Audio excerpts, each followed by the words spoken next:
Welcome back to the Sales Performance Insights podcast. I'm Frank Gustafson, your host.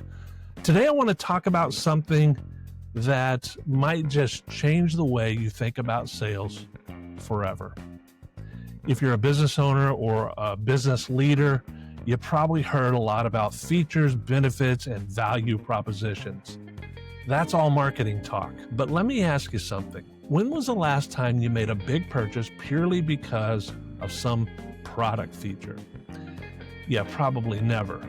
You bought because something in your world wasn't working anymore, because you had a reason, a personal compelling reason to make a change.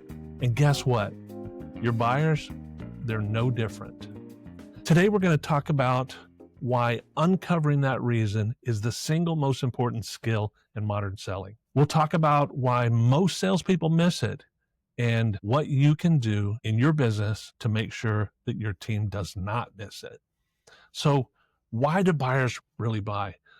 The truth here is people don't buy your product. They buy what your product can do for them. Buyers' compelling reason to make a change might be frustration with the way things are. Look, they have a problem and it needs to be resolved. It could be fear of falling behind the competition. No one wants to fall behind the competition. Or maybe it's just a deep desire for a better way forward. Maybe they know that way, or maybe they're just not sure, but they certainly know that the way they're doing things now isn't working. Whatever the reason is, here's the thing. That reason belongs to them, not to you. And if your salespeople can't uncover it, connect to it, and speak directly to it, then they're just feature dumping and hoping something lands. And that, my fellow business leader, is not a strategy. It's a gamble. Don't put your future in the hands of fate. So what's the big mistake here? Let's get real. Too many salespeople default to show and tell. It's the show and tell approach. Here's our product. Here's how it works. And here's why we're so awesome. And you know what? 1995, that worked. 2005, maybe. But in 2025, in the words of a former president that we had, come on, man, let's get real. Buyers already have the information. They can research your specs before they ever meet you. And the research shows that's exactly what they're doing. Gartner recently did a report and said that 83% of B2B purchase decisions happen before the rep enters the picture. What they can't get online is the insight to their unique problem and how you can help them solve it. And that's where the conversation shifts from vendor to trusted advisor. So what about the buyer's journey? Think about the last big purchase that you made in business. You didn't wake up in the morning thinking, man, I really hope a salesperson calls me today. You were living with that problem for a while, right? And then it started costing you more time, more money, and more sleep. And at some point, it crossed the line and it became urgent. By the time you spoke to someone, you were already somewhere along that journey, somewhere along that continuum. Can we live with this? Or, hey, we have to fix this now. Buyers are the same way. And your team's job is to meet them where they are, not wish they were where you are. So finding the reason, how do we do that? It's about finding the buyer's compelling reason to make a change. And you don't do that by talking more. You do it by asking better questions. Things like, hey, what's the biggest challenge in your current setup? How is that affecting you and your team and your customers? If nothing changes, what does that mean for you in 6 months? And here's the magic. Listen for emotion, not just facts. Frustration, anxiety, pride. These are signals that you hit on something that matters. And when you uncover the reason that is personal and specific and costly, you have something real to work with. That's when selling gets a lot easier and it gets a lot more natural. So why does all this matter now? We live in a time when buyers are more informed, they're more skeptical, they're more protective of their time, more now than ever before. They've been burned by overpromises. They've sat through way too many generic demos.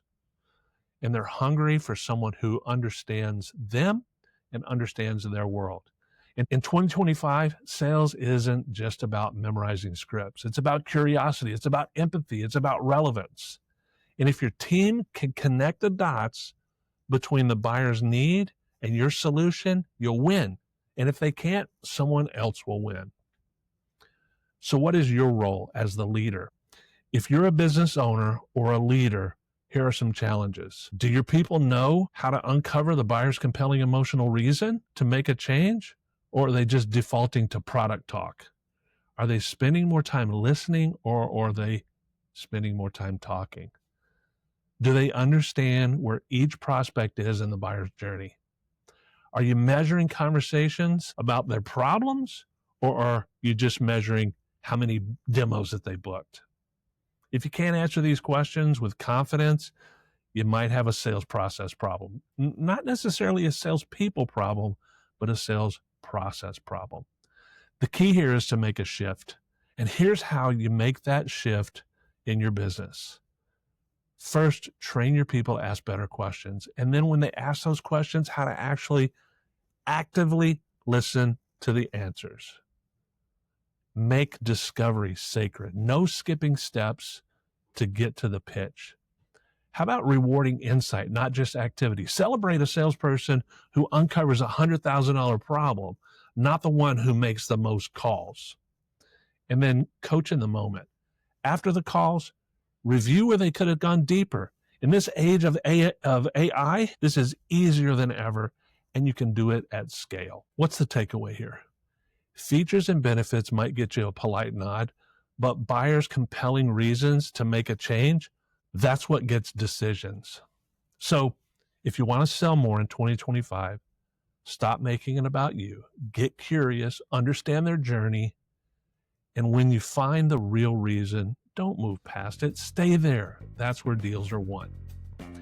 All right, that's it for this episode. Hey, if you found this valuable, share it with a business owner or a sales leader that you know.